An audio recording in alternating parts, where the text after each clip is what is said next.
Well, hello. Thank you all for joining us on October 17th, 2020, the International Day to Eradicate Poverty. Today's webinar is Poverty is Talking, It's Time to Listen. My name is Matt Ewens. I'm going to be the host for today. And just want to let everyone know that if you are playing along on social media, some of the hashtags that we're going to be using today are hashtag Poverty Talks, hashtag Enough for All YYC, and hashtag IDEP 2020. So a couple of things that I did want to put in right off the bat. Please note that this webinar is in fact being recorded, and we are trying to sort out our captioning. We're not sure why the captioning is not working, but we're hopeful that that captioning will be up shortly, so all of the audio will appear transcribed. The chat function is available to everybody. However, if you have questions specifically for the panel, we're going to have a Q&A panel at the very end of showing some videos. Please use the Q&A chat function that you should see at the bottom of your screen. And just a reminder that we expect all who participate today to be respectful of one another. So before we sort of jump into things, I did just want to take one moment to talk about mental health. So some of the topics today are actually difficult, and they may bring up some uncomfortable feelings or distressed feelings.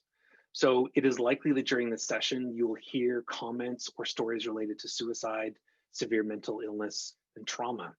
So we do have Monica Piros here. She's a trauma therapist and human services consultant. She's online with us today, and she's going to be monitoring the chat. And if you would like to contact Monica, please do so. She's also going to be available after the session in case any participant requires additional support afterwards. So with that, I would like to turn things over to Randy Turningrobe for a blessing. Randy. It's a moikan. Ayo sabek bio. It's pumukinan. The gay is sissinan. The gay comotes sissinan. The gay gak kemasinan. Neko kamato sinan. Nagawat sikiksinan. Ayo sabek bi opposite duki. It's pumukinan. Kimis Coco 6 Exik Kimot Stab Siu Mr. Watsonan the piece Sine Gun. Thank you. Thank you very much, Randy.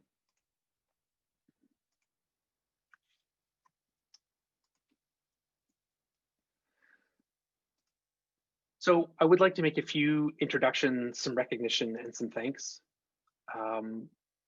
I would like to start with an introduction to Poverty Talks, the Peer Connections group. And with that, I'll turn things over to Heather Nelson, who's provided a recording here. I first had the pleasure of meeting the Poverty Talks group about 4 years ago when they agreed to come and speak to one of my classes. I was struck by their honesty and willingness to answer questions from students who often equated poverty with every stereotype you can imagine.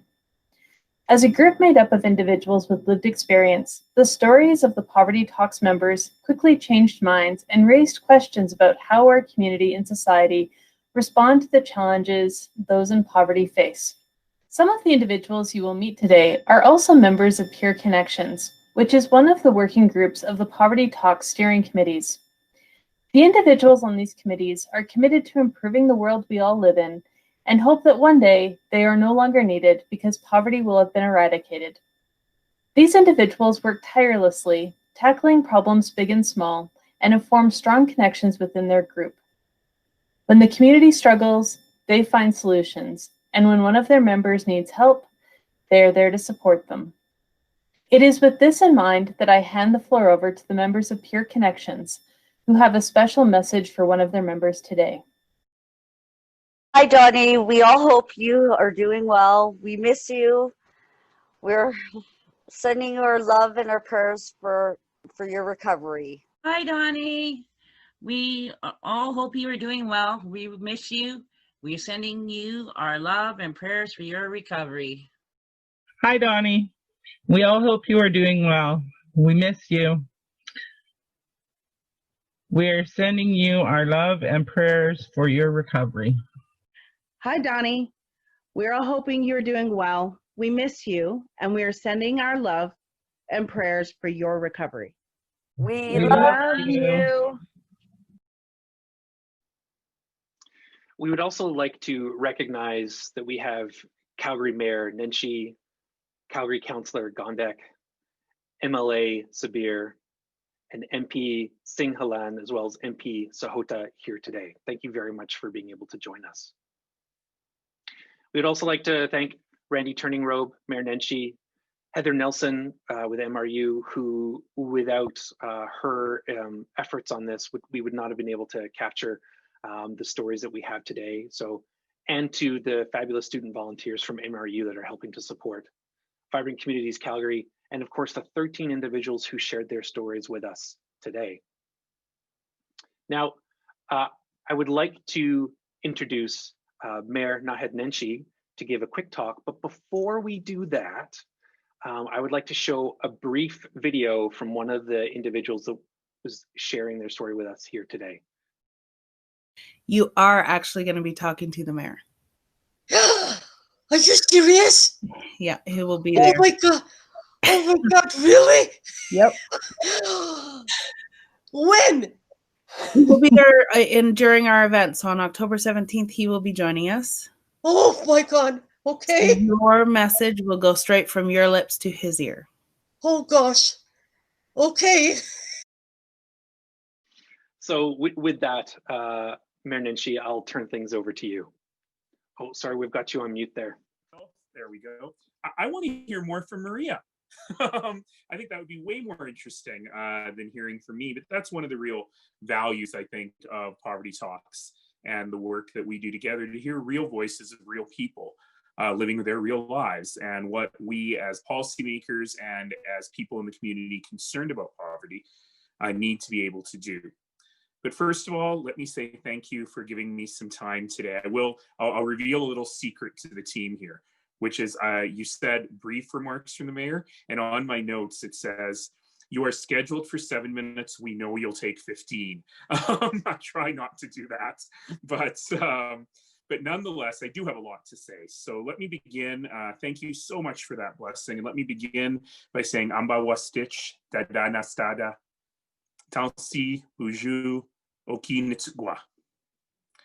In the introduction, you would have seen it's Wano Gabesto Tispista. I still can't pronounce that. Stize Etia. To my Blackfoot brothers and sisters, I'm known as clan leader, he who moves camp and the others follow. And to my Sutina brothers and sisters, I'm known as Etia, always ready, which everyone always reminds me does not mean always on time. But those little introductions, all of which I probably mispronounced very badly, all have the same idea, which is greetings to all relations. And the idea there, of course, is a very simple but very true one about humanity, which is we are all tied together in this tapestry of the community that we try to build together. That's why instead of you seeing my messy bedroom today, I thought I would put up a picture of Mokinstis, the place where the Elbow and Bow Rivers meet. This is a picture of Elbow River Camp during the Calgary Stampede. And it reminds us that on this land, people have been gathering and meeting for thousands of years, for untold generations. They've come here because of the water. Despite a little bit of snow on the ground today, this is a semi-arid region. It's pretty dry. And so we have to remember that the life-giving water is what has brought people here. And for thousands of years, they've been gathering on this land.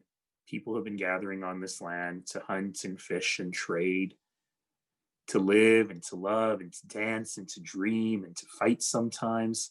It sounds a lot like a city council meeting, except for the love part, maybe the dance part too. But ultimately, to engage in that very human act of building community. And we remind ourselves that while we are here on the land originally inhabited by Nitsitapi, it just means the people. the people of the Blackfoot Confederacy, the Siksika, the Kainai, the Piikani First Nations, of the Mountain people, the Yahe Nakoda, of the Chiniki, the Wesley, and the Bearspaw First Nations, of the Beaver people of the Tsuut'ina Nation.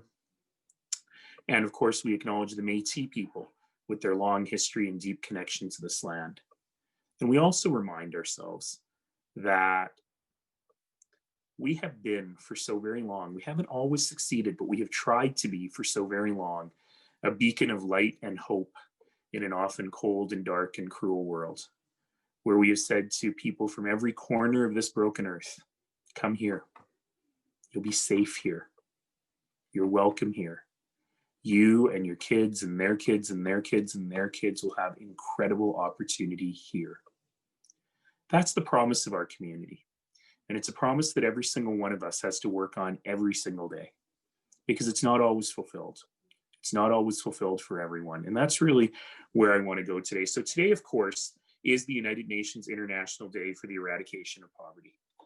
And so it's an apt day for us to come together and talk about poverty.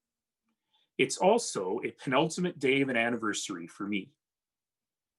10 years ago tomorrow is when I was first elected to be your mayor. And so I've been thinking a lot about history, as well as a lot about where we are today and where we need to go going forward. So 10 years ago, I had 12 ideas to change the city. And one of those 12 ideas was to create the country's most comprehensive action plan on the elimination of poverty. Enough for All, it ended up being called. And even the hashtag for today is still Enough for All YYC, which is fantastic because we are continuing our community-wide efforts on what we can do to eliminate poverty in our community. We have a long way to go. But I think that it is okay for us to celebrate a little bit some of the strides that we have taken going forward. So I'm going to give you all a little secret. So tomorrow, starting tomorrow, I'm going to release a series of short, fun videos talking about the last 10 years. And they're not me. They're not about me. They're about members of the community talking about what we're calling 10 years together. And the very first one of those videos is someone, I won't say who, but someone you all know very well, talking about inclusion and poverty. We chose to make that the very first one because it's important for us to be able to tell these stories about what we're doing and what remains to be done. The story she tells is about the low-income transit pass. And it's about the sliding scale and the impact that that has on people's lives in order to be able to complete high school, in order to be able to get to work, in order to be able to get to the doctor, and the incredible impact that it has had on people. And it's just one example of the things that we need to be doing together. So if we've learned anything from the COVID crisis, what we've learned is that it has laid bare many of the weaknesses of our society. Where I live up here in Northeast Calgary, we have very high rates of COVID infection. There are many reasons for that, but one of the reasons for that is because many of the people who live in the neighborhoods around me go to work every single day. They didn't have the ability or the luxury to work from home. They had to continue providing the essential services that we need every single day. And one of the things that COVID has reminded us of, if we had even thought about it before, is that we have willfully created a society which stigmatizes and compartmentalizes a lot of people into a life of working poverty. And one of the real eye-openers, I think, for many people is the fact that we have created a system where an entire large group of people, almost all first-generation or newcomer women to Canada, get up very early in the morning and get on the bus and go to their job at a long-term care home where they clean up our grandparents and get them ready for breakfast. And in the system that we have created, they only get 30 hours a week, so they don't have to be paid benefits. So when they finish their shift in the early afternoon, they get on another bus and go to another long-term care home and do another 30-hour shift in order to be able to feed their families and live a life with a little bit of decency and a little bit of dignity. And when COVID happened, far too many people blamed these women and said, well, how dare you work at 2 different long-term care homes? You're putting people at risk. Instead of looking at the systemic reasons that we have created a situation like that. So that reminds me still that even with the great advances that we've made here in this city on assisting people living in poverty and helping people get out of a poverty trap, we have so much left to do. So I want to remind you of Enough for All. Enough for All, it kind of has a double meaning in that title. It says that there should be enough resources for everyone in the community. It also says that there should be enough in our community now that everyone can live a decent life. And the very first line of Enough for All is the one that I go back to pretty much every day of my life. And that very first line is, my neighbor's strength is my strength. So think about that for a minute. My neighbor's strength is my strength. My neighbor's success is my success. I have a stake in how well my neighbor does. But if that's all true, then the opposite must also be true. That my neighbor's failure is my failure. And so it's critical for all of us to be able to really think hard about what we need to do. And in this time of pandemic and economic crisis, and this time of reckoning for us to really be talking about the role of racism in our community, and I'll come back to that in a second, we're exhausted. Every single one of us is so tired. And when you're tired, when you've used up your surge capacity, it's easy to forget about your responsibility to people around you. You know, last week, many of my colleagues and I had the opportunity to tour some of my neighbors up here in Northeast Calgary to see the damage that was wrought on them by a hailstorm 4 months ago. That much of that damage isn't fixed yet. And the provincial government says to us, well, people should have had insurance. Okay, yeah, they should have. They should have had insurance. But in the middle of a pandemic, when you've lost your job, when you're trying to figure out how you're going to make ends meet, where you're falling behind on your bills, where the insurance companies themselves are saying, you know, just put liability insurance on your car if you're not driving it that much to save a few dollars. When you're making those kinds of tough choices, how dare government and policymakers come to you afterwards and said, this is your fault, you're on your own? What kind of a lack of empathy and understanding of people's real financial concerns does that show? We got work to do. We've got an enormous amount of work to do. And we're doing it in the context of a conversation that is long delayed. So I'm just going to spend a moment talking about that. Over the last few months, another thing that has been laid bare is the reality of racism in our community. Now, this is nothing new. It's always been there. But I'll give you my own personal experience. When I ran for mayor 10 years ago, my skin color almost never made an appearance. My faith sometimes did. But by and large, people didn't really care. They wanted to know what I thought about poverty, what I thought about transit, and so on. Nowadays, 10 years later, I have racist attacks on me every single day. It's absolutely relentless. And I had a reporter actually ask me, well, is that because there's more racism, or is that just because the racists are more empowered? And I looked at him and I said, who cares? What a ridiculous question. Because ultimately, it's the reality of someone's life when they're walking down the street. It doesn't matter if someone was quiet before and always thought it, or more people think it. The point is, you're not safe walking down the street. And so it's been tough for me personally, because so much of my life is being a proud Calgarian and being a proud Canadian and talking about the amazing things we built together in this community. But I think it's okay for us to actually hold 2 different thoughts in our heads simultaneously. The first thought is that this is a diverse, inclusive place where a guy who looks like me can be the mayor, and we should be proud of that. It's worth being proud of because we've created something special. But for too many of our neighbors, particularly our Black and Indigenous neighbors, but other people of color as well, that promise to the community that I talked about earlier is not the reality every day. That there's not a sense of safety walking down the street. That there is not a sense that institutions like the police are there to protect me. That there is not a life of opportunity and safety for me and my kids and their kids. So the question facing us is, in the context of the work we're doing on poverty, in the context of the work we're doing on homelessness, how do we move from being a place that is inclusive and diverse and celebratory to a place that is actively anti-racist? These are the sorts of questions that are facing all of us today. The final thing I'll say is about housing. The other vulnerability I think that COVID has exposed for us is just the precarious state of housing for so many people. And I think we have an opportunity. I think we have a tremendous opportunity.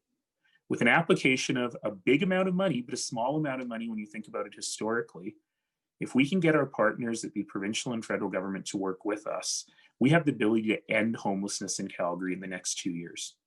We can do it. We have the will, we have the knowledge, we have the understanding, we have the plan. All we need is the money. And so you'll see me talk a lot about housing over the months to come, and a lot about what we need to do to make sure every single person can live a life of safety and a life of dignity. Because this is work we can do, this is work we must do, this is work we will do.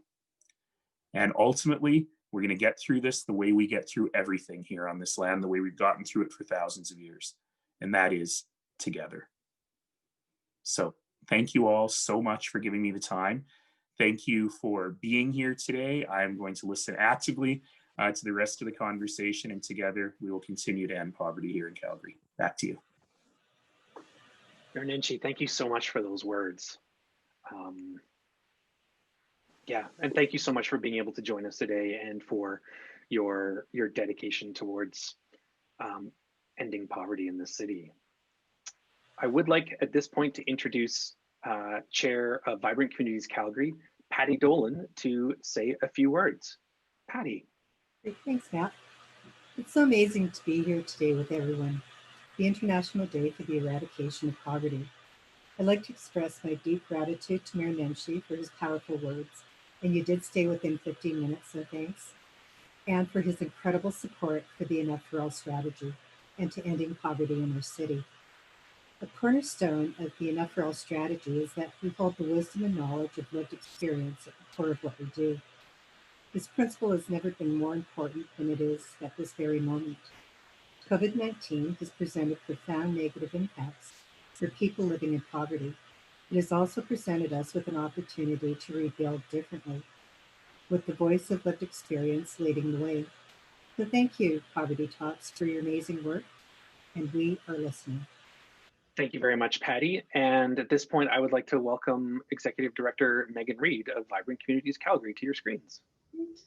Thanks so much, Matt. And it's so great to see everybody here today.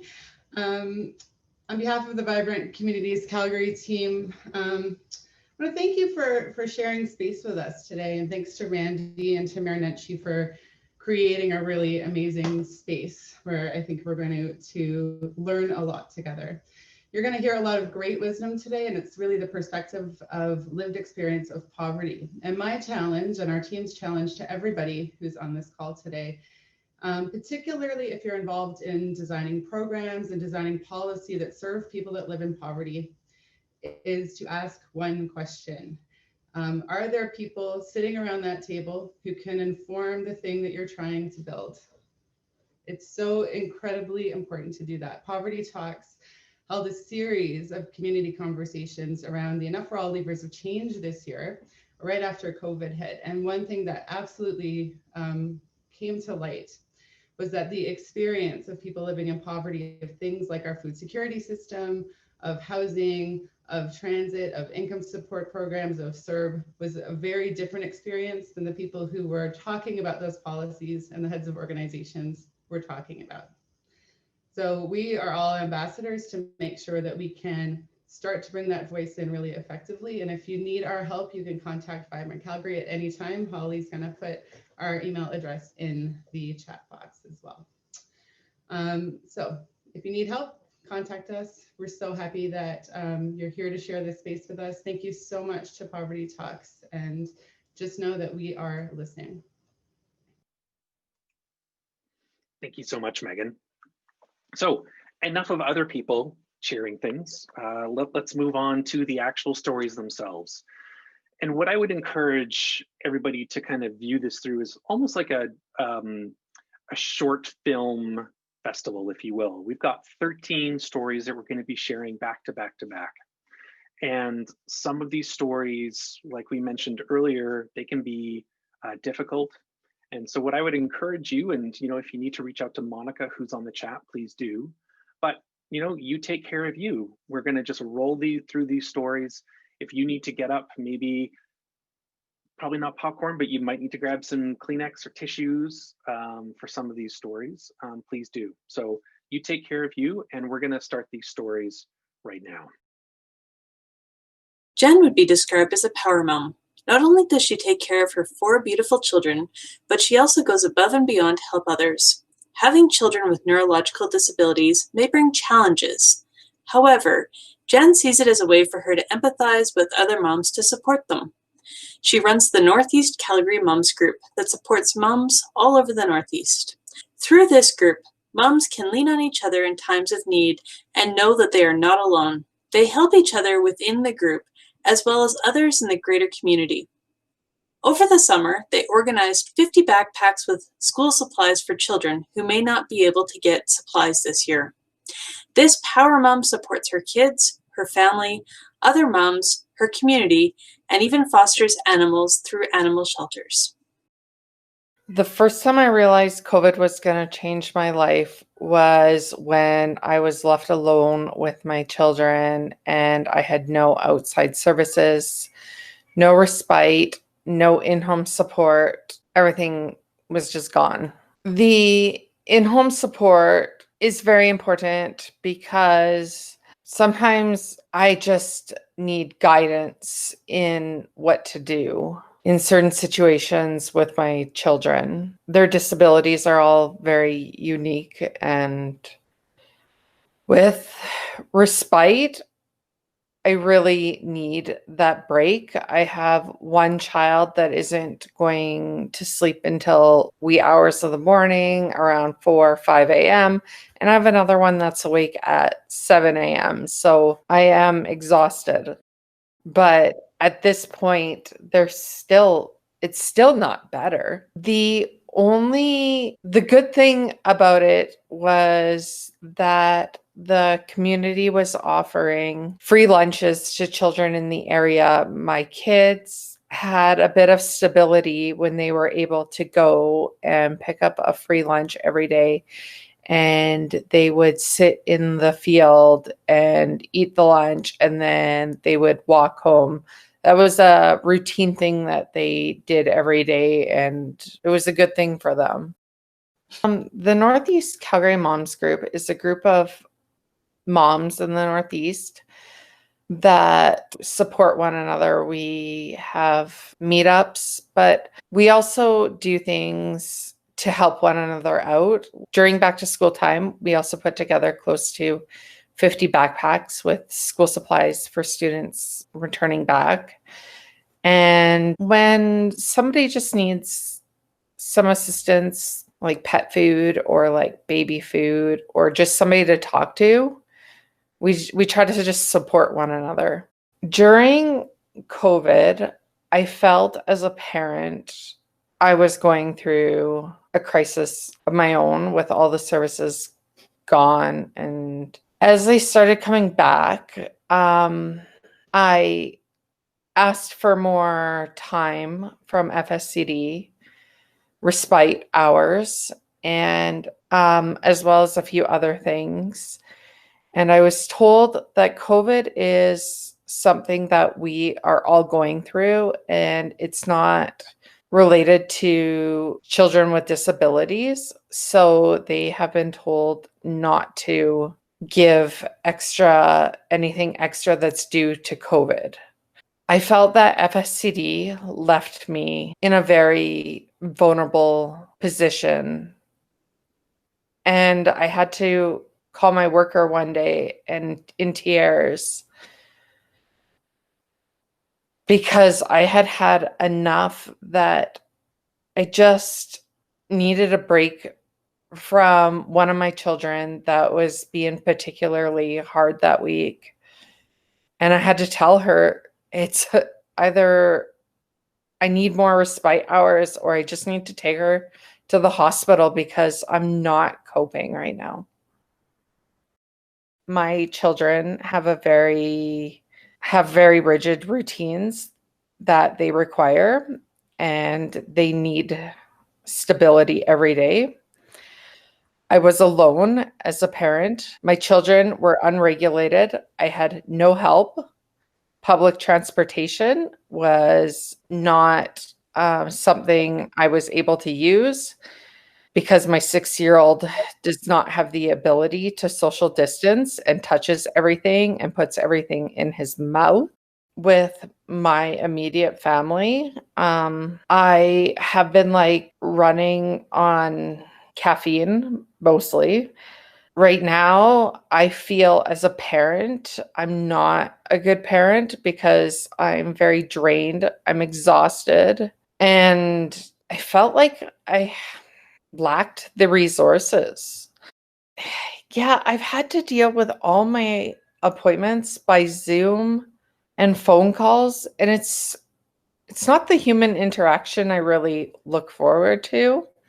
And it's really hard to gauge what somebody needs through a Zoom conversation if we go back into quarantine. I think I'm pretty sure that I will be requiring mental health help. I could not possibly ever deal with this again.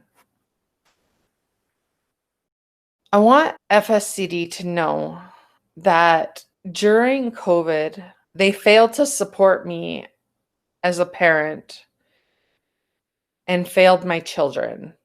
I think that if they offered the supports, things wouldn't have been better, but it would have definitely helped quite a bit. It's not a COVID issue. The pandemic has affected everybody differently, and it looks differently for everybody. And children with special needs require a lot more than your average children. I just don't think it's fair to lump it all together as an everybody issue. I feel that the message that I got through COVID was everybody counts except for those with disabilities. I feel that the people with disabilities got left out when it came to the pandemic. Have you ever met someone for the first time and felt like you've known them forever? This community member will give you this feeling. Her ability to be very open toward others is a rare quality that many value. With this openness, she brings honesty and friendliness. This community member never fails to make others feel special. She uses her love of cooking to make an impact on others. She always makes sure that everyone has a plate of her famous cooking and leaves with a full stomach. She always makes sure everyone is accounted for and taken care of. In her care, no one is turned away. Alice moved to Canada 8 years ago. Her husband moved to Canada 10 years ago. They have one daughter. Her family lives in India and her husband's family lives in Pakistan. Alice's husband is a manager at a hotel. Alice works in a coffee shop. They saved money and borrowed from their parents to buy a house in Northeast Calgary about 3.5 years ago. Alice works about a 20-minute bus ride away from home, but they bought her a car and she got her driver's license so that she's able to go get groceries and pick up their child from daycare after work. When COVID hit, Alice no longer had work because her coffee shop shut down. Alice's husband was also out of work now because his part of the hotel shut down. Both Alice and her husband qualified for CERB, though it was barely enough to get by.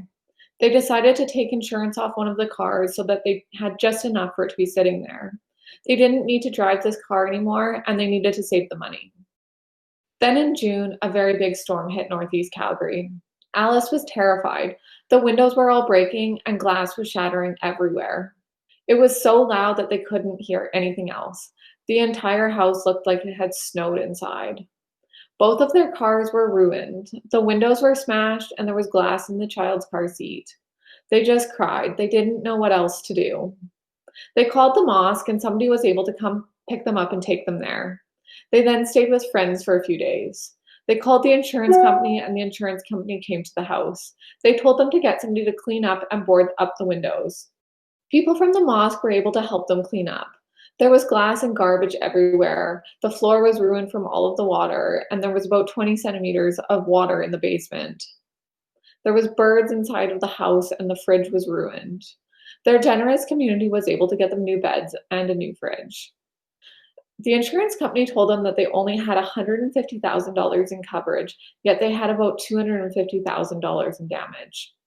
They were told to go to the bank and try and get a loan for the rest. They were on CERB, so they didn't qualify for anything. They were feeling completely defeated. They had no car because Alice's car was totaled and her husband's car was in the shop, and all of the rental cars across Calgary were sold out.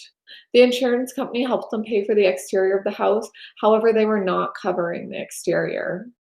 Alice got connected with the Genesis Center. They were connected with somebody who helped them talk to insurance and understand their policy.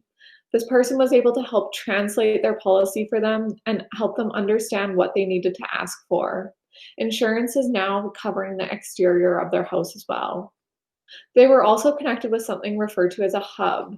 Alice has done yoga, meditation, learned how to bake bread. She's gotten some clothing and was set up with a library card so she can read books with her baby every day and take classes on her computer.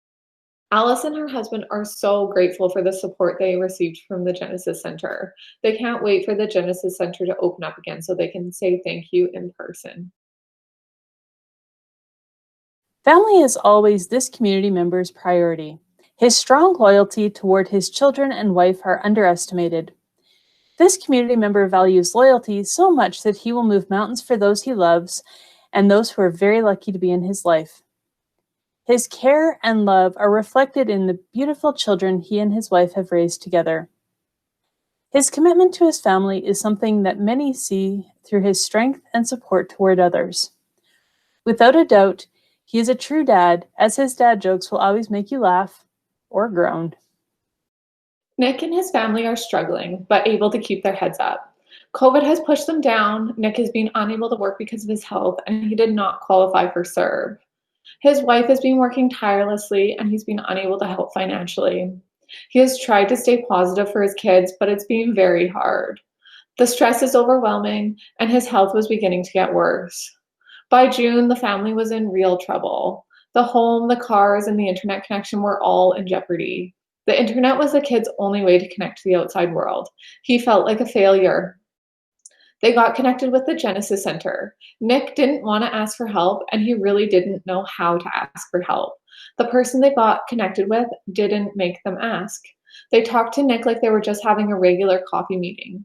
She finished up by letting Nick know that they would work to help meet his needs and get back to him. Nick didn't know what that meant at first, but then backpacks full of books were dropped off. Then food and fresh fruit, then back to school supplies for the kids. After that, the Genesis Center was able to help them with their rent and birthday presents for one of their children. They were able to keep their home, vehicles, and internet because of the resources that they were connected to. The family is still struggling, but has made it another 3 months. It is not easy and it is not over, but they don't cry every day anymore. On top of his health issues and inability to work, adding COVID made it feel like life was just about impossible to get through. Nick doesn't know what to say other than he wants his old life back. Many do not realize how much they should appreciate everyday tasks such as having a shower. For those who don't have access to running water, taking a shower is next to impossible. However, Bev has transformed this challenge into a manageable task. As team lead for Soaps and Suds, she helps this program provide free showers for those in poverty. Bev also helps provide food for those in need through volunteering with Resident Plex.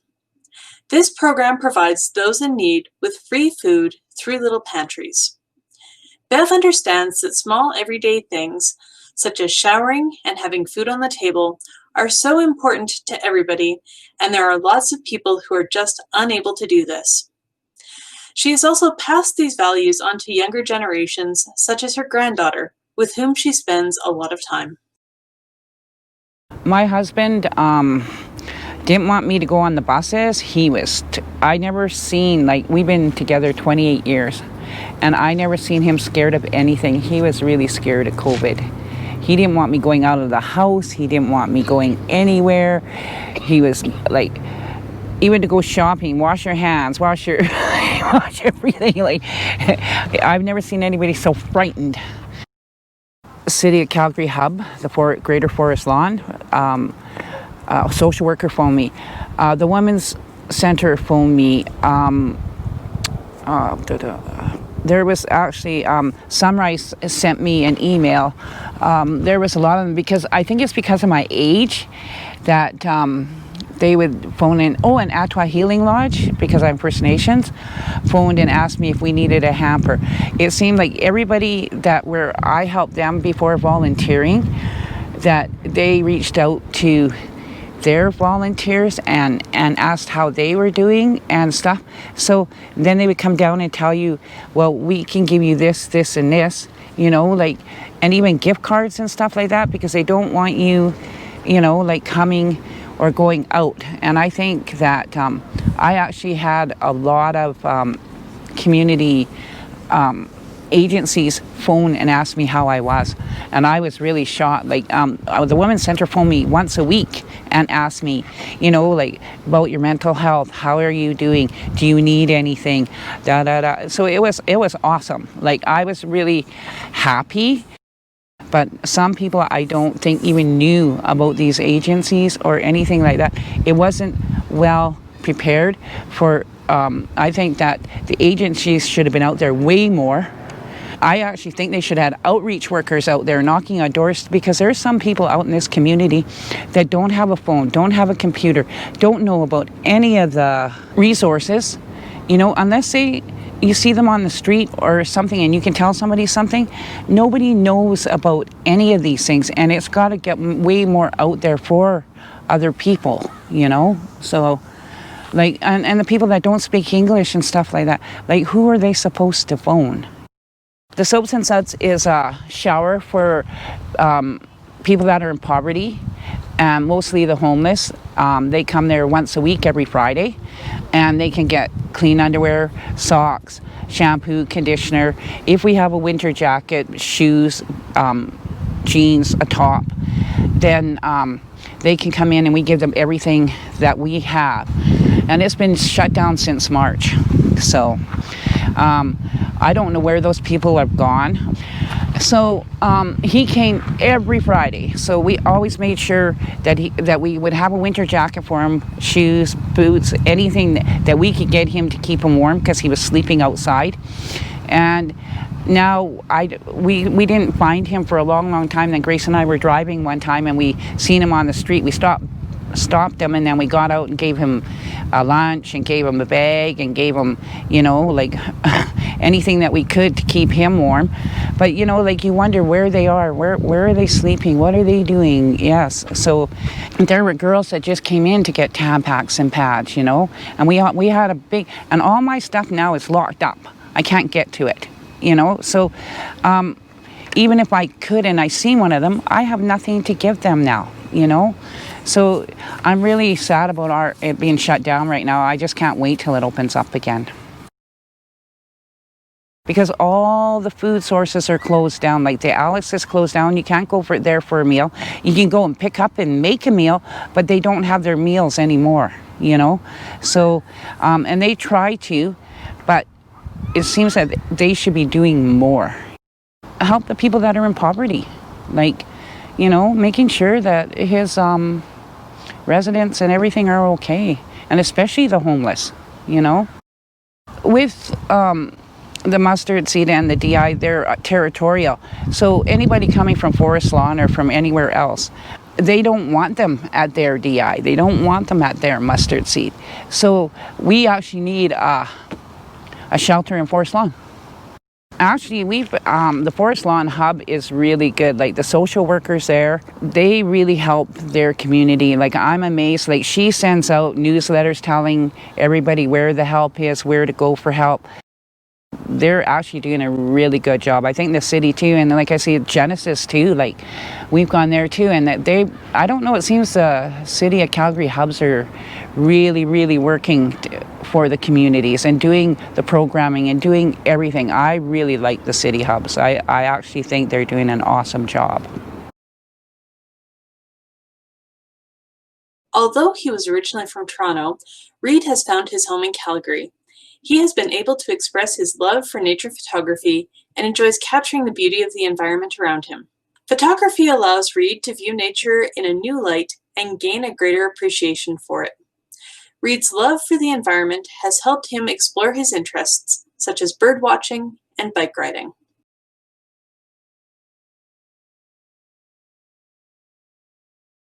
Hello everyone, this story is in a Q&A format.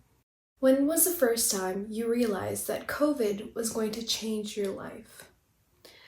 The reality that COVID was going to affect my life was pretty much right away, as all of the resources I had available to me were shut down immediately. Have there been moments when you thought it would get better? No, I didn't think anything was going to change until they came up with a vaccine. Everything is going to go the way it has been at the present time. I'm just waiting for them to come up with a vaccine that is trustworthy, and until then, good luck to everyone. Have you felt connected to your communities? I lost a lot of my connections in the greater Forest Lawn community. As well, I moved to a new area of the city, so I'm not familiar with the resources where I am right now. Has it gotten harder over time? Getting housing was definitely a plus. However, losing my food resources has been much more of a challenge. How has the messaging affected you? In the beginning, I tried to take everything with a grain of salt. Because my background knowledge in science, I don't take everything to heart. I tend to form my own opinion. Have the relationships with the people around you been affected? For myself, I think a lot of my friendships have gotten put on hold. However, I have made some new friendships that I think are going very well. The emergency response from agencies has varied depending on the agency and the individual. How has your experience been? CUPS did set me up with housing, which is fantastic. However, they did not follow up with me since. The Alex Health Center has been a great help to me, getting the consultations I've needed to follow up on my operation procedure. Are there places when your human dignity was affected? No. I think now that I have an actual address, the people I meet don't know I was homeless. I feel people treat me differently. I don't know if it's just me, but people tend to be nicer. There's something more that Reid wanted you to know about himself. Having autism, I've had a lot of difficulty finding resources and information about it. As well as being male, it has been proven to be an added challenge as far as finding resources for me. Moving forward, I do hope there's some lessons learned. When we come out of this pandemic at the other end, everyone is treated as equal, and the old normal is not what we fall back into. Community members helping community members, like how it was when I was growing up. I'm a simple man with simple needs. I would just like to see everyone living in peace and harmony. Volunteering is something that Jamie truly enjoys. She loves getting to meet new people who like to help others as well.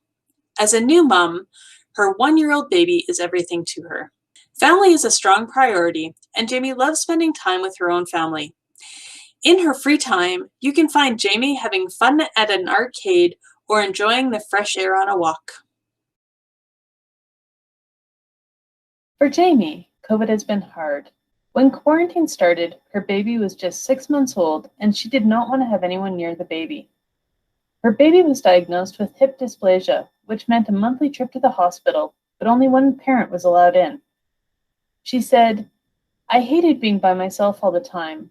The doctors, nurses, technicians for the ultrasounds and x-rays were all gowned up to the T's. Plus, me and my baby were exposed. She also speaks of the isolation because it was just her family who were allowed to be around, no friends. When asked about community support, Jimmy said she felt the communities helped me. Altan phoned me and brought me a hamper with food and baby formula. The Women's Center gave me an emergency food hamper with diapers and a $50 gift card for formula. The Bob Hand Hub gave a church my name and they gave me a food hamper. The Alex Youth gave me gift cards, and the Alex Food brought me a food hamper. I really felt that the Forest Lawn organization worried about the young mothers. While initially afraid that she would run out of food and diapers, in the end, she felt she received everything she needed.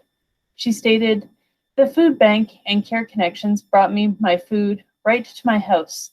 The Salvation Army had a food giveaway. I went and got a lot of cases of food from them, even a couple cases of baby food. I was blown away by how much they gave each family. All the agencies have helped a lot. I am grateful for all of them. When I phoned them, they helped right away. I want COVID to be over. I want to be able to go out in public and go to parks and be able to meet other people with babies. I want to take a parent and baby course. I want to get my baby to swimming lessons." Nigel is a guy who does it all.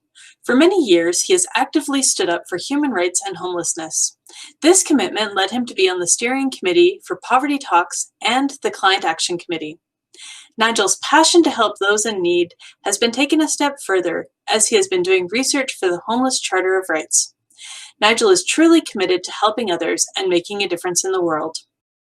The lack of resources is getting difficult, but I am adjusting to it. I don't have a choice because Alberta Works is kind of breathing down my neck. Whether I've got a doctor's note or not, really trying to pressure me into that job search. So while I do want to return to the workforce eventually, the idea of kicking me off of my benefits in the middle of a pandemic is what's absolutely shocking to me. I'm blessed enough that I live in social housing. I'm partnered with CUPS for housing. And so CUPS operates a lot of programs in the building that I live in. And when the pandemic hit, we put a halt on the programs that we operate here. That means that all of those programs stopped.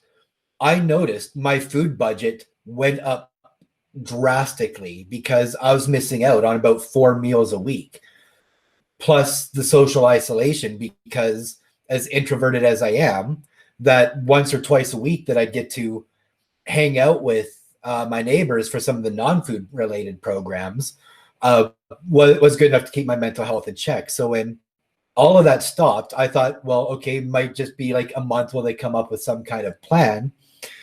And now we're in September and our caseworker has just started returning to work again a couple weeks ago.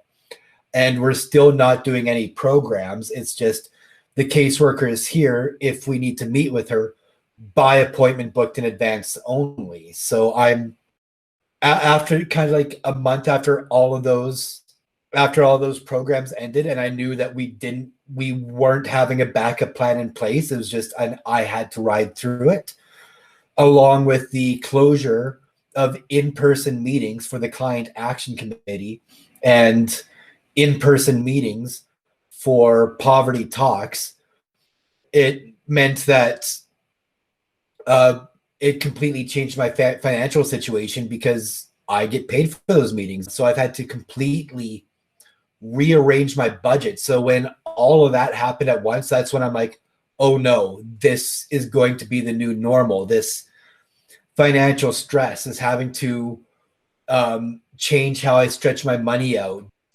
That's kind of when it started to really change, is when everything that I was involved in shut down and I realized we had no backup plan. There was a morning coffee program every weekday morning. One of the neighbors, he would open up the room for coffee and we could all sit down and have coffee. And I loved that because even though it wasn't a meal, and I've got lots of coffee at home and my own coffee maker, so I don't need the morning coffee. So I've been really missing out on that social interaction. So it's like, well, we've tried to do online programming. it's not a good substitute. It just isn't the same, because at this point most of my social interactions surrounds smoking, which is why I refused to quit smoking during the pandemic, because otherwise I wouldn't socialize with anyone. And like I said, as introverted as I am, even I need to socialize with people every now and then. It's good for mental health, you know. The biggest issue has been sometimes trying to find like basic food, even with the fact that my food budget is already like much higher than it is. I go to the store and they were like completely sold out of bread. You know, it's like, well, great. The last food hamper I got, like 95% of it was like canned meat and lunch meat, and I've got no bread. How am I going to use any of the stuff I got in the hamper? I firmly believe that the organizations are doing the absolute best that they can. So we're in unprecedented times, so I'm very grateful for what they're able to do. This pandemic has got to start teaching people we need to look after our weakest links and look after our most vulnerable citizens.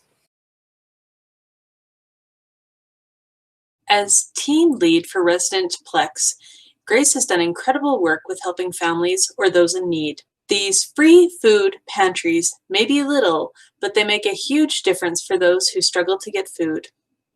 Helping at Soaps and Suds is another commitment Grace has made that helps others. She understands that things like having a shower can be a huge task for some. Grace has also put much time and hard work into various volunteer projects in the greater Forest Lawn area in Calgary. She loves to lend a hand wherever and whenever she is needed. Other than volunteer work, Grace spends her time enjoying many outdoor activities. Actually, it took quite a while for me to click in that this was really all happening. I kind of tended to ignore it to begin with. I would say it really hit home when they requested that everybody started wearing masks. That's when I realized that this was going to change me and change everything that I knew as normal was going to be not normal anymore. I've noticed a lot more people struggling to make ends meet. With the pantries, people are using them. We could probably fill them every day and the stuff would get used. Unfortunately, we don't have the ability to do that, but hopefully what we do is helping. The pantries were put in place to help people in poverty that needed a little bit extra to get through to the end of the month until they get their check. We usually go about 2 to 3 times a week and put food into the pantries. And I don't think that there's really been any significant time that they haven't been empty. It's been a struggle because most of the agencies that I dealt with before closed because of the COVID. So when that happened, then I had no resources really to fall back on. With the pantries, I get sponsored by agencies. So if those agencies aren't up and running, that kind of ties my hands somewhat too. So it's almost like a spiral effect. Like if this one goes, then it trickles down to everybody else. And I think I'm really starting to see that more now than I ever did before. I would say overall, even though I didn't work directly with the Alex, I think that the Alex Food Center was the first one to really affect a lot of people, like hundreds of people, because that's where they would go to get a meal, or that's where they would go to socialize with other people and get resources and talk to community members. And of course, they can't do that now. When people could socialize with one another, they could bounce ideas off one another, and you don't have that now. Like, people are so secluded that you're not getting that openness and resources like that a lot of people need. And it's not necessarily the agencies that are doing these things. It's a lot of community members getting together and helping one another rather than having to depend on agencies to try and make it through. Funding. We need help with funding, for sure. We had a grant that just ran out, and now, of course, we're applying for more. But we need funding in order to keep our project alive, because we go to Spins Around is where I get the food for the pantries, which is through community kitchens, and it's a wonderful program. And if I lose my funding, then I'll lose that resource. And if I lose that resource, I think we probably might as well just fold up the pantries, because I don't know where else to go.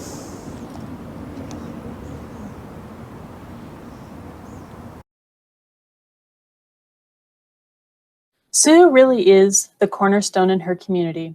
She has been a member of Poverty Talks since 2016, and her frank discussions about the realities of poverty in Calgary have earned her respect and admiration from anyone who hears her speak. Her dedication to the program goes beyond assisting the community members with finding resources. Sue's passion for helping others allows her to make strong connections with community members that results in long-lasting friendships.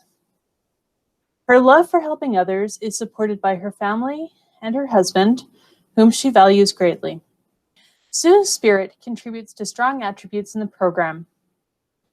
While I personally have had a few favorite Sue moments working with Poverty Talks over the past couple of months, the one that has stayed with me over the last few weeks has been when she asked if anyone in the room had been suffering in silence. It was her way of letting everyone know that it was a safe space to talk about their struggle. I was immediately over COVID. It was one of those things that it came in and I was like, okay, I'm done. Did that. That was fun. It was like a weekend thing. And now it needs to go away because it's impeding everything and everyone's life and everyone's progress. And we just need to be done. The impact on the community around me has been, I don't think that there is any other word but devastating. It has been gutting. Like it has taken so much. Food insecurity is at an all-time high. The level of food insecurity in the city has reached epidemic proportions, I think. It's interesting because you can have a big agency that has thousands or millions of dollars to give to somebody, and they come in and they're able to give like a rent payment, or they're able to give like a huge amount of money. And that, don't get me wrong, is fabulous. But we have smaller people, smaller agencies, smaller groups doing little tiny things, and they seem minor, they seem insignificant, and they make a massive impact. Big is great, little is great too, and it's great. They're great in different kinds of ways, but the little things tend to have that real heart impact. I'm very fortunate. I work with the North of McKnight Community Hub, and in our hub we have an amazing group of people who work to really address the needs of our community.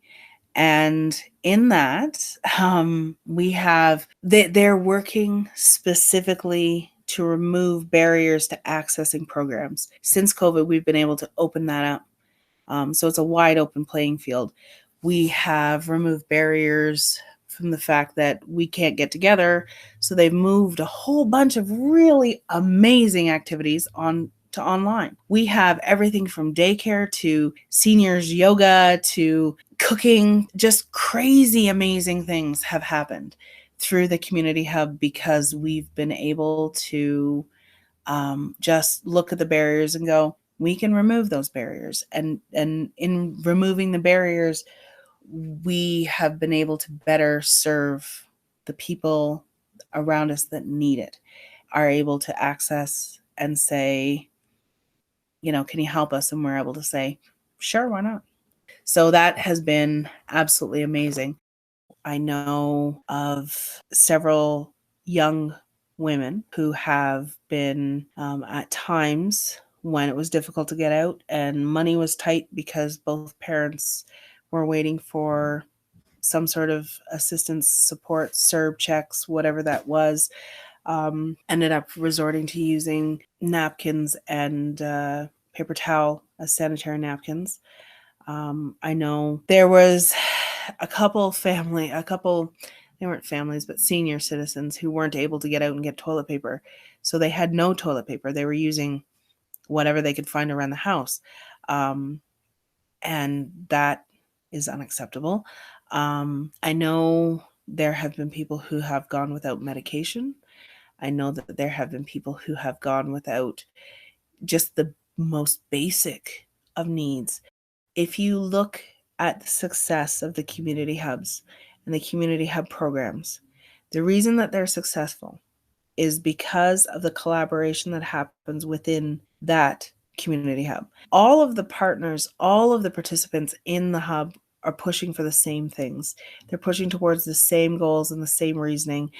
Each piece of it could not be as successful as it is inside of that hub without the other pieces. They're reliant on one another, not in a codependent, unhealthy kind of way. They're reliant on each other because you know that if somebody comes in and they need services that are not provided by your agency, you can turn in your chair or 2 feet away and say, hey, you know what? I have somebody here. Can you help them as well? And the answer is, yeah, absolutely. Let's do this and we'll do it together. We'll do it as a team or whatever that looks like. But that whole concept has always been one of those things that charitable agencies and organizations have never, ever worked well together. There's too much competition for funding. There's too much competition for so many things. And somehow in the hubs programs, they've been able to set all that aside. And they've been able to find and build something that is not only working for the agencies and working for the people that work inside of those agencies, but it's also working for community. And that's the most important piece, is working for every person who has connection with the hub, any person who a hub member has reached out to. And then it goes deeper, because once you're connected with a community hub, you're part of that hub. So your family is connected to the hub. So your grandparents can be connected to the hub. Everybody you know can be connected to that hub. Everybody in the community is working together to make things better for the community. And in my mind and in my heart, I know that that is absolutely the model that we need to not only succeed in general society, but it's the only way that we're ever going to make any kind of difference when we're talking about times of pandemics. But in these times, if we all look at that community hub model and how they were able to build it and work together and be a part of something that is bigger than them, but would be nothing without them, it is absolute magic. And that's where it's happening. Community member number 1 is a pillar in our community. This community member has demonstrated such incredible strength and has been a strong advocate for mental health issues. In this day and age, the importance of being educated and understanding mental health is critical, which is why this community member is working to make sure this happens. She fights for those who are suffering from mental health issues when they are unable to fight for themselves. She is their rock. Her passion for fighting against adversity is something that is deeply respected and supported by those who know her. Hey everyone, today I'll be telling a story from the perspective of community member 1. I knew COVID was real when I got a call from Cal Housing telling me that I could not have any visitors in my house. This was hard to wrap my head around as I wasn't allowed to have my friends, my family, or my supports come and visit me. My parents and my son weren't allowed to visit me, but I could go to their house and visit them. Now this was easier said than done as I have mobility issues and chronic pain. I understand not wanting a lot of people in and out of the building, but to restrict my family and my supports, it just didn't feel right. From day one, when I heard that COVID-19 was in Canada and then in Calgary, I knew it wasn't going to be over anytime soon. I followed the advice from the medical officer to stay inside, wear my mask when I go out, and wash my hands when I get home. I see our numbers compared to other countries and how bad it was getting there. Canada has done an amazing job. I don't feel connected to my community though. I was taken out of the community I had lived in for most of my adult life about a year and a half ago. It was very difficult to connect to my new community. I even attempted to reach out to my community association, but I wasn't welcome. Being excluded was pretty devastating.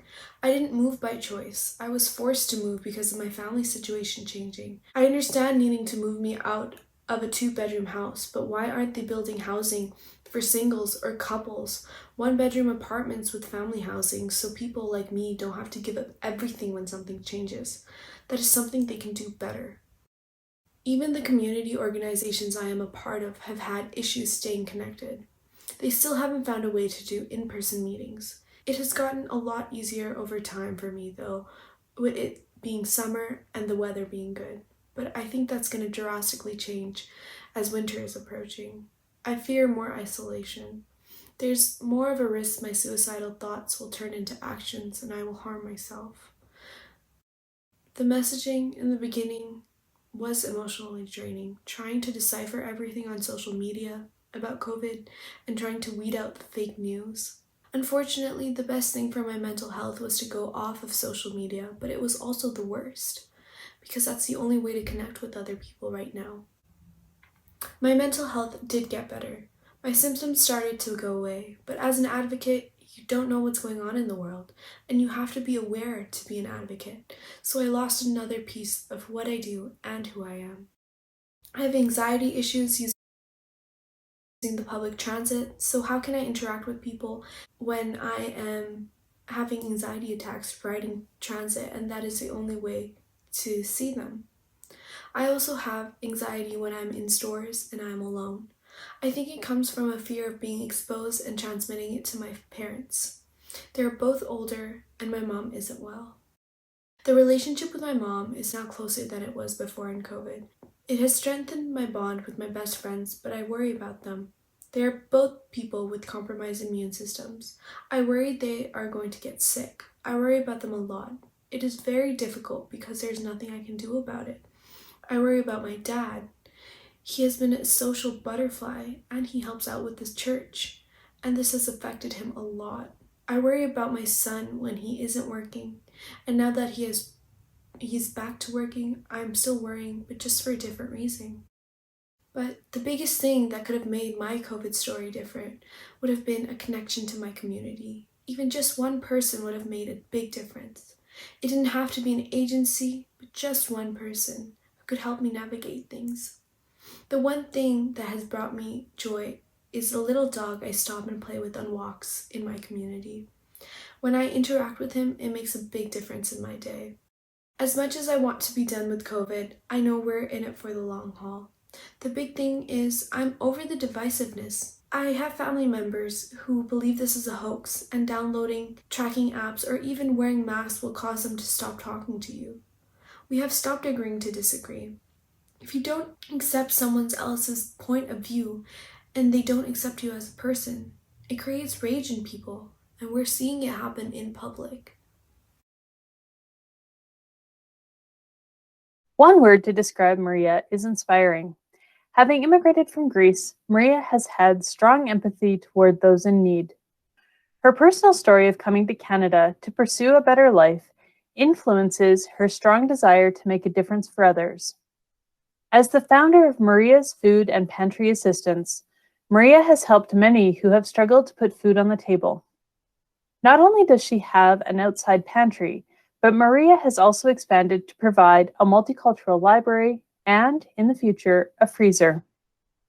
Being involved with the community neighbor shows Maria's strong love for family and communities.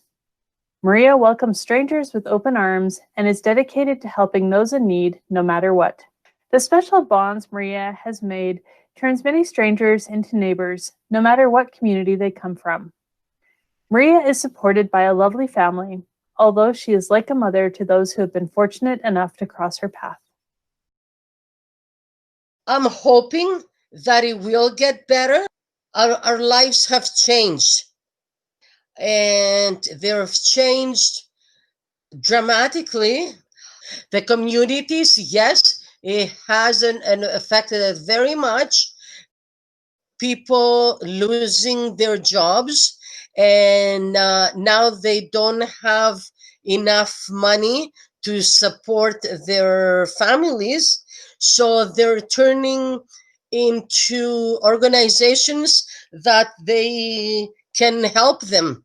One organization is myself, because with a food bank that I have outside, and I also have a food bank on Facebook, and I've have donations, and I'm helping families as many as I can, and with, of course, with the donations, from the community, the neighbors, and everybody that wants to help out.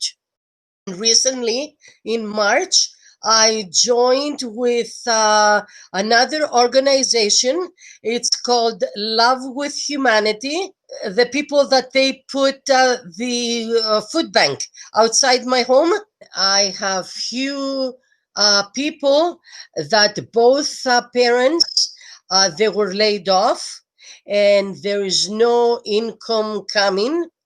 And also, I have friends that they're bus drivers, and they're thinking that they were going to close the school because parents, they're staying home with their kids now. So, and these drivers, they don't have enough hours to go on EI. They don't know where to turn to. So we're trying, and the community is trying, to help the best they can. I never expected to have not so much for myself, but for other people in the community, that they're asking so much for toilet paper, tampons, pads, all these things, razors, to help them out. Because I've seen ladies coming to my door when they're asking for things like that. They have tears in their eyes, and you can tell that they're ashamed to ask for personal things like that. But the demand is out there, yes. I wish we had more resources, to have, so we can help the ones that they need help. When we help somebody, we help them, like a box full of stuff. Wish there was more resources to help the families right now, either financially or with food. That's what I like to see. I wish I had the resources, to help myself, but I don't. Dealing with the new challenges in COVID has created great challenges for this community member. However, she has never let these challenges stop her from bringing positivity to everyone. Her warm smiles are contagious, and she wears one even when she is faced with tough times. She has always reached out to others with kind, caring words and never misses the opportunity to get to know someone. Her efforts to help those in need with resources and food demonstrate her positivity, and show how much she really cares for those around her. She truly represents what it means to be resilient. Hello everyone. I will be reading this story from the perspective of community member 2. I have autoimmune issues, so I haven't seen my mom. She hasn't hugged me in 6 months. I called the distress center when I was at my end, but they weren't answering the phone. When I reached out for the help, the phones weren't working. I feel like it's fend for yourself. I have not felt connected to my community. I have tried, but people are so down and out. I see good things happening on TV, but I almost feel like it's not genuine. During these fires and floods, you saw people come together, but now it's a screw you attitude. I have felt desperate for community and I can't find it.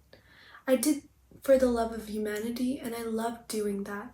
I delivered food for people who needed it. It made me feel normal, and being part of the misfits, visiting people in costumes and dancing around outside of their houses or windows made me feel more normal. But when it was over, I was right back to feeling lonely and alone. Are we learning from stuff like this? Because we don't seem to be, and I don't think we ever will. I was running my very own small service business before COVID-19. I applied for a CERB, but I'm also on disability, so I'm afraid getting into trouble. All of my work has been cancelled because it is reliant on people traveling, which they can't do right now. My disability check is $1,000 per month. My rent is $730, and my phone is $72. My insurance is $130, and that doesn't even include gas or anything. My landlord and his partner decided to split, and now the house that I'm living in is being sold as part of a divorce. I have to move. I was saving that CERB money in case I had to pay it back, and because I was too afraid to spend it, but now I have no choice. I have to pay for my move, and now I'm not going to get my medical card for 2021 because I have too much income to qualify. I am not the only one in this position. Lots of people who have taken CERB are terrified they will be punished for doing what they need to do to survive. I don't have support from my family financially, so what am I going to do? People like me are being treated like we are less than human, and even if we only take what we need to do to survive, people look down on us like we aren't worthy of survival. All I see is masks and angry eyes wherever I go. I got a dog because I needed the happiness and love. I don't really have relationships anymore. I have no connection. No one is doing anything, and even if I wanted to do something, the connections aren't there. Crisis is supposed to bring people together, but it's making people miserable. My patience has worn out. I'm angry with the world. People should be better, but they are still jerks. It is too hard to change it. No one is even talking to each other. They are just in and out of stores and back to their homes. In the beginning, I stocked up on toilet paper and cleaner, and I shared it with those who couldn't. I have been able to give to others when they needed it. Now when I need things, I ordered them, but all of the prices are super high, and we have to pay for delivery as well. I was always told that Red Cross helps out in times of crisis, but where are they? Because we need them now. I was lucky, but so many people aren't. I haven't had to go without basic needs yet. People aren't being kind. Hannah Gwen is a force to be reckoned with.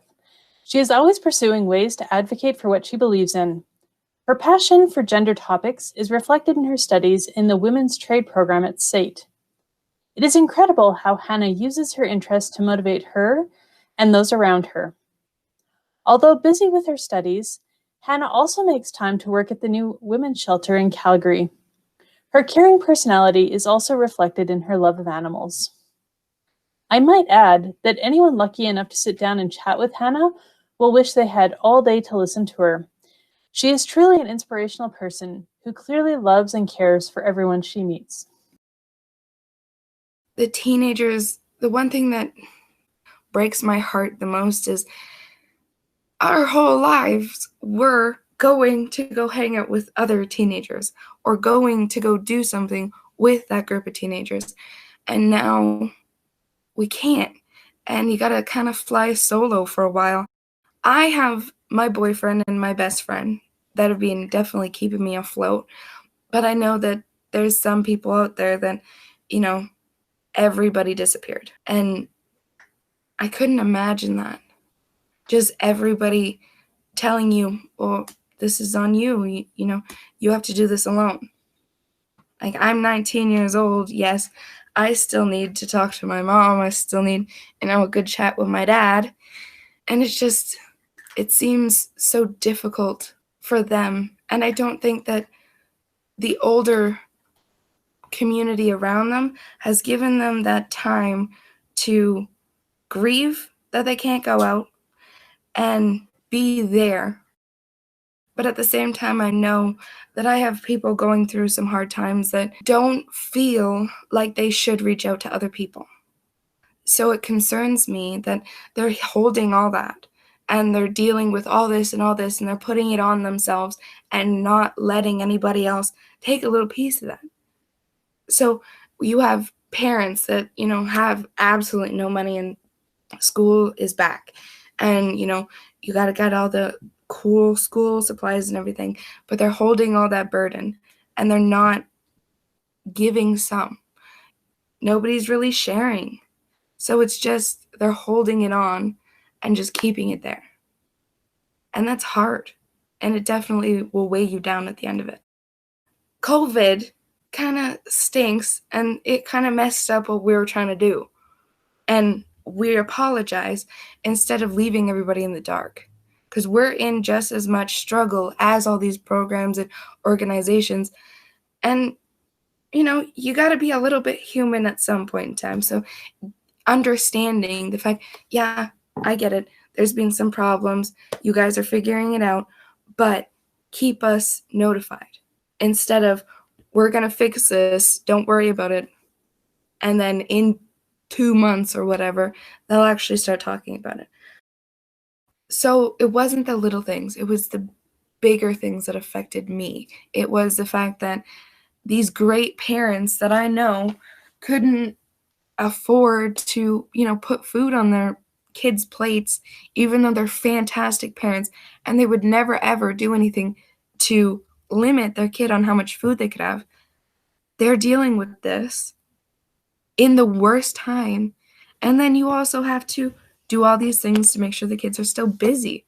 So they're just struggling all over and having to keep a smile on their face. It's so hard to watch people struggle. You see all these homeless people that are wearing the same reused mask over and over again because they can't get it anymore. And the only way they can go into the Tim Hortons is if they're wearing a mask. And you know for a fact that that thing's been through the ringer or two. But they say, oh, well, we have all these masks open and available for everybody, but they're not getting to the right people. We can go to the store and buy some, but then we have our homeless community that has gotten a couple masks through the entire pandemic and is told that everywhere they go, they need to be wearing one. Well, then we need to provide them, but we're not. So then they can't go into the buildings or they have to go find a used one, which is just dehumanizing in every single way. Putting your face on something somebody else's face is already being on just so you can go in and get some water. Like, it's ridiculous. We have a lot more people walking the center of the roads, especially in this community. We've gotten a lot more. But you see people who are throwing masks at them or spraying them with hand sanitizer when they come up, like in the face. And just all this dehumanizing stuff. And all they're asking for is some change to go get a coffee. And then they get sprayed in the face with hand sanitizer. Like, I get it, COVID is scary, but you don't need to take it out on all this community that we have or that are just looking for a couple bucks. And we're just doing the most disgusting things to them.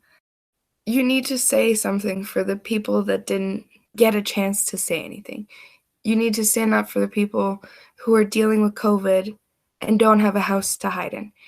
You need to stand up for the people that are dealing with a lot of stuff.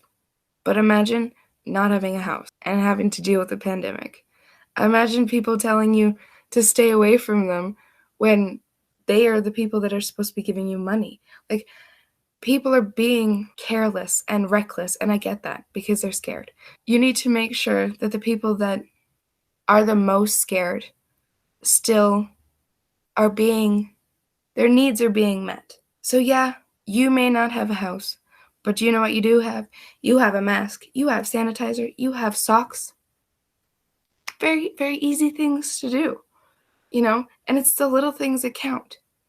Recognizing the fact that our homeless community has dealt with the most through this is important. Well, there we have 13 videos of individuals that wanted to share their stories with us.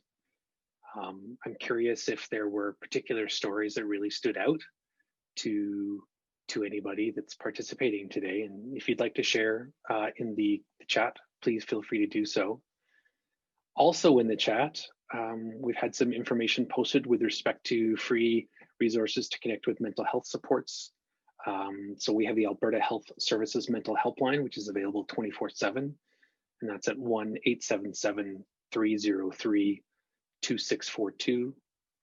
We also have 2 additional free resources for mental health support with First Nations and in the Inuit Helpline, which is 1-855-242-3310. And we have the community resource team at Woods Homes, which is 403-299-9699. And again, that information is in the chat. For mental health support, Monica, thank you so much. For mental health support after this presentation, please feel free to text Monica at 587-572-0997. Now, with that, I would like to ask the Poverty Talks Peer Connections, the working group that was behind today's presentation. If you would make sure your videos are turned on, that's fantastic. Sarah says, I just want to say that Bev is my hero. Thanks to all the folks who shared their stories. Bev, what do you think about that? That's awesome. I'm happy. It's nice to think that people care about you that much. And I don't know what else to say. Well, how about, so we have some questions that were asked when people registered for today's session. And then we also have a few questions in the Q&A. So I would encourage anybody who has thought of a question now that we've seen the videos, we've seen the stories, we've heard the stories. If there's other questions, please use the Q&A function, not the chat function. So I'll open this question up to any on the panel. What can we do to assist Calgarians, especially during this pandemic? I'll take a crack at it. So what keeps resonating and ringing through my head is what the mayor said. So our neighbors' strengths are our strengths, and our neighbors' weaknesses are our weaknesses. So in order to help Calgarians, you need to know Calgarians, you need to know your neighbors, and that is difficult during the time of a pandemic, but it's not difficult to stand 6 feet away and say, how are you today? How you been? Those kinds of connections are what is going to change this pandemic for people living in poverty. And that includes what Hannah was talking about, homeless people. That includes them. There is this idea that you can't ask a homeless person how they're doing, that you shouldn't acknowledge them unless you have something to give them. What you can give them is the kindness that you carry with you every day. You just need to access it. And it's that simple. Just a, hey, you know what? I'm sorry, I don't have any change, but how are you today? How you been? You know what I do have? I have an extra mask. I brought it with me in case mine broke, but here's you can have it. Those things are the way that we can improve this. That's all. I'd like to take a stab at that as well. You know, one of the things a common theme I've heard throughout the whole stories is the people who are doing well were connected to other people and other agencies, and the agencies checked up on them. The people who were not doing well were those who weren't connected to their communities. And I think as Poverty Talks Peer Connections, one of the main things we've really stuck with us in this year's International Day to Eradicate Poverty is that those community connections are very important for someone to not just survive, but to thrive in their neighborhoods. I'll take a shot at it. I know my video is not very good. I think people need to open up their eyes and their hearts and stop turning the other cheek and walking away from people, and start engaging instead of ignoring. Okay, I'll take a stab at that too. I would actually really like to say, like I said in my video, that we seriously need outreach workers that hopefully would go street to street and maybe, I don't know, like get help from the city or somewhere to be knocking on people's doors, find out where the seniors are, find out if they're doing okay, if they have food. This is a big city, and even if you have one person, like per se, like every street or something, going to check to see how everybody is doing and how everything is going, because that's the only way we're going to get to reach everybody, because you don't have phones, you don't have computers, they don't have access. And we don't know, in one house there could be like older people in their 80s that don't have food or anything like that. And how are we ever going to find out if we don't start doing outreach work? Thank you all. One of the other questions, and I'm actually going to post the questions now in the chat. So, is recovery being advocated enough in mainstream society? So, not government involvement, but like in our shelters and in our care systems. I can try. So here's the problem with the concept of recovery. There are loads of people who are not included in that recovery. So those people, their jobs disappeared.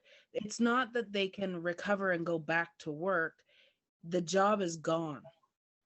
The recovery for them is not a case of, oh, okay, you know, I can go to work and I have to wear a mask at work and I can do this and I can do that. Their job disappeared. So that part of a recovery isn't realistic for a lot of people. And honestly, I've had people ask me, well, why are people still on a few weeks ago CREB, and now why are they on CRB when everything's opened? Because there's a million, probably more, coast to coast, businesses and stuff that did not survive this. As far as physical recovery from the illness, I mean, I think everybody has a different experience as far as their health goes, but from what I'm understanding, no, I have not had COVID. I know some people in the States who've had COVID, and their physical recovery, their health journey, is looking like they have neurological impact. They have, their hearts are in jeopardy. They have lung problems, like chronic ones. So all of these things sort of dogpiling onto one another. You know, lots of people don't have jobs anymore. Their businesses are closed. Lots of people are left with these chronic long-term health conditions. Recovery is not what we think it is. And recovery sounds great, and it sounds perfect, and it sounds easy. And everybody just go back to work, go back to your life. Well, that's easy said when your life doesn't exist in that space anymore. What are you supposed to do? And then we have seen more people fall into a category that brings them onto the Poverty Talks radar, that in this one event than probably any other event that we've ever seen in Calgary in history. Oil prices, gas prices up and down, all that kind of stuff have not created as many people shifting into the world of poverty as this one event.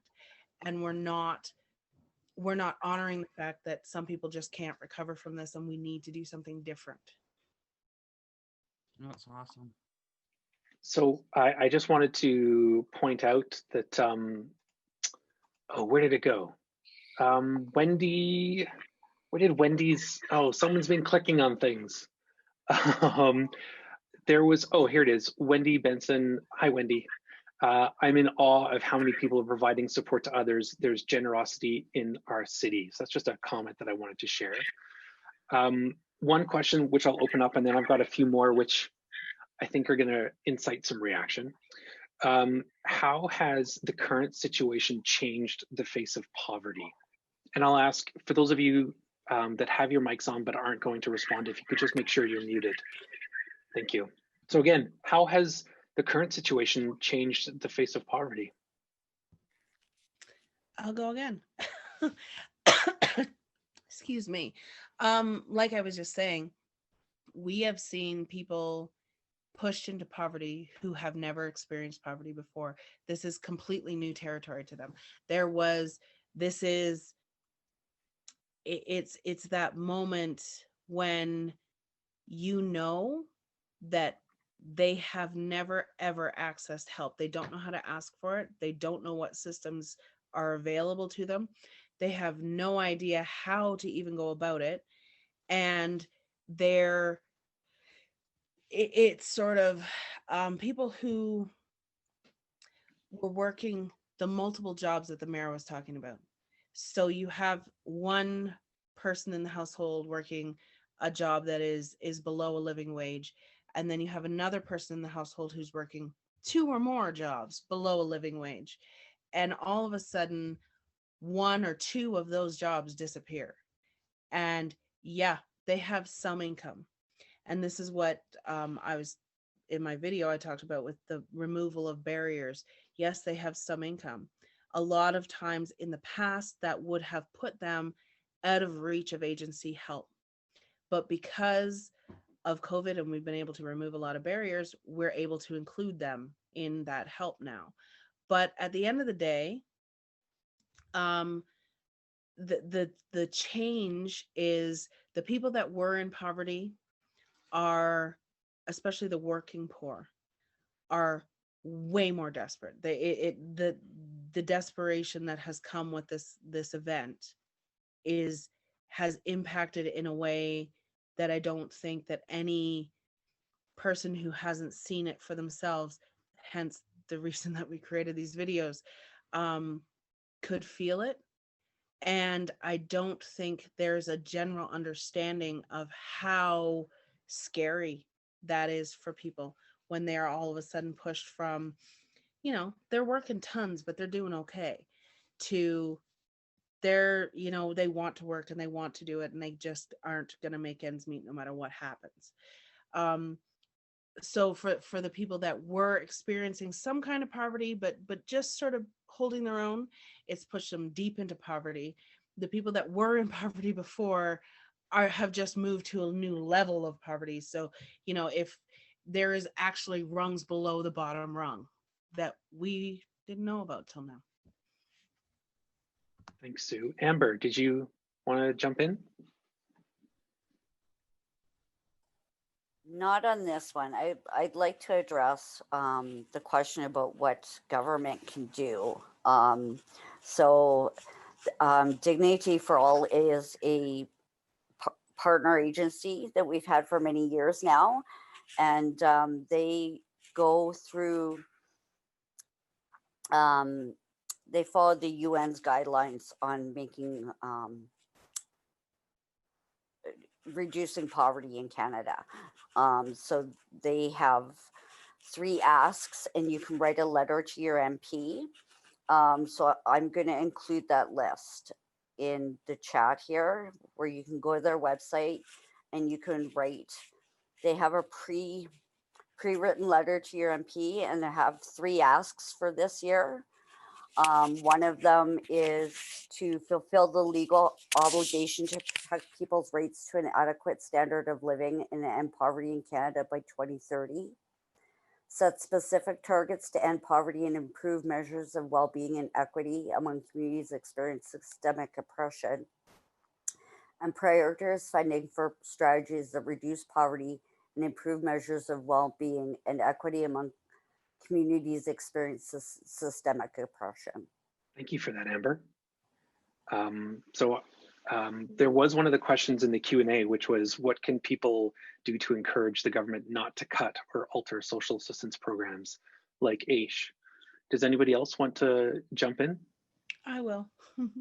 So for whatever reason, we won't talk about the reasons, we have a government that feels that the way to recover our economy is by taking everything, like just strip mining the lowest income people in our city, in our province.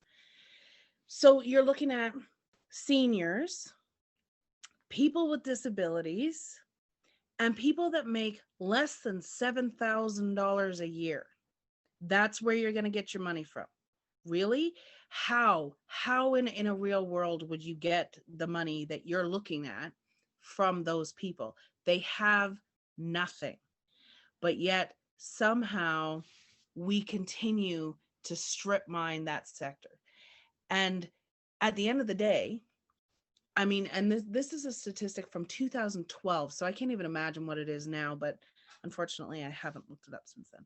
So in 2012, our healthcare system for poverty-related illnesses alone cost $7 billion a year. 1 year, $7 billion. How do you save the money? Well, you stop poverty. That would be the simplest, easiest way to go. I mean, people keep saying, oh, well, we need to do this because, seniors, one person's a senior, but their spouse isn't. So only the senior should get the benefits, which, by the way, was a new thing that we brought in. In that, first of all, you're targeting elderly, not quite yet seniors, mostly women. Why? Why would you pick on those people? Well, because they're a group of people who won't say anything. They're silent. When bad stuff happens to them, they sit back and they just take it and they figure it out.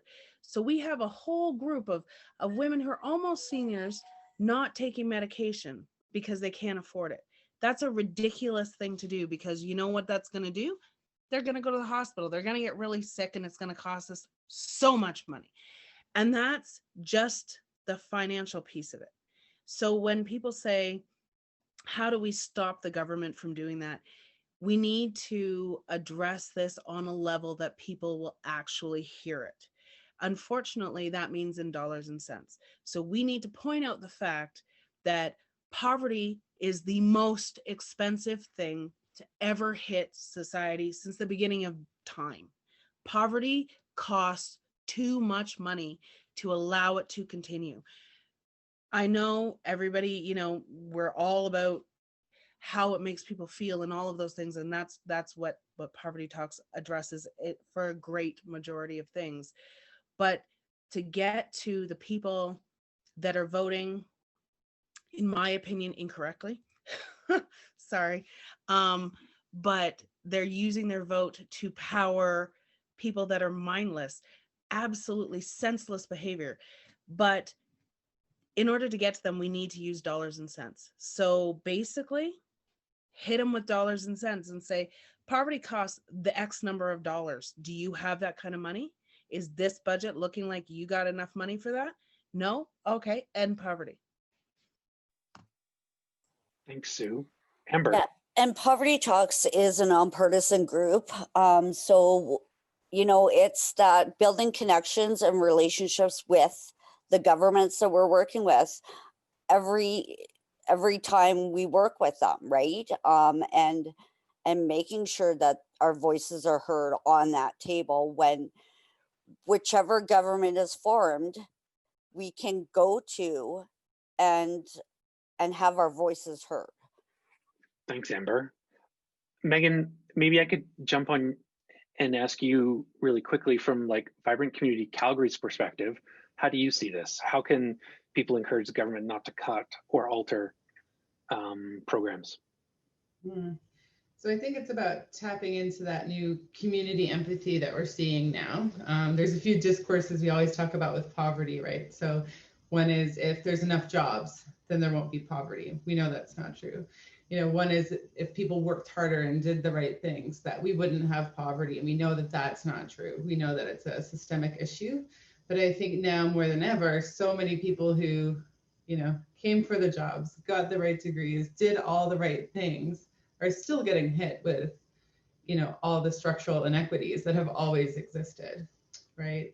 And so I think for me, it's getting all of those people into the tent and really learning and understanding and tapping into what they know in a very different way now that's going to create that groundswell of change. And I would say, like, get involved, listen, watch, write somebody, do what Amber suggested in terms of connecting with anyone. Those things make a difference.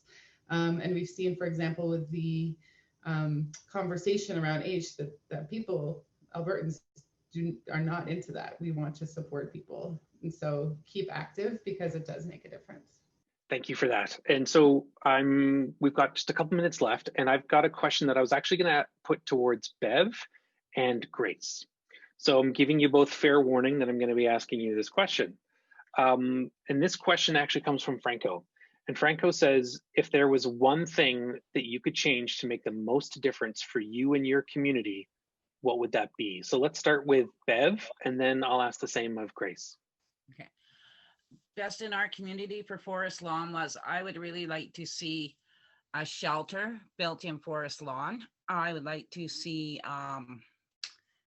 so that we could have our own place to have our own showers, to like have our own community gardens and everything like that, to help everybody in the Forest Lawn community and everywhere in the city. I wish it would be in all 4 quadrants of the city, I should say. Great, thanks, Bev. And Grace, for you, is there one thing that you could change to make the most difference for you and your community, and what would that be? I think Bev's right. We definitely need shelters in all 4 quadrants of the city. And not just as a shelter, but an actual community living space. What I mean by that is everyone that lives there also contributes. Whether it be like in a garden or cooking a meal or helping clean up after meals or anything like that. And I think if they got something like that in a community, you would see more community coming out to help. Great, Grace, thank you so much. Thank you all. I'm going to have to close the panel there. Unfortunately, we're almost out of time here. So just a few slides of thank you to Randy Turning Robe. I apologize, I've spelled your name wrong there, Randy. I do apologize. Mayor Nenshi for joining us. Vibrant Communities Calgary for the support. Heather Nelson at MRU and the fabulous student volunteers from MRU. This would not have been possible without that support. Of course, the 13 individuals who shared their stories with us. Monica for providing mental health support. Shayna, captioner, we weren't able to figure this out, but thank you very much. And of course, the International Day to Eradicate Poverty Working Group. Of course, to everyone that is here joining us today, thank you for coming out and spending 2 hours on a Saturday with us. We very much appreciate it. And of course, thanks to Poverty Talks and Enough for All. And with that, again, I'll say thank you one more time. That's all right, I can say it again. Thank you, the webinar has concluded. I wish you all great health, and thank you for joining us today for this conversation.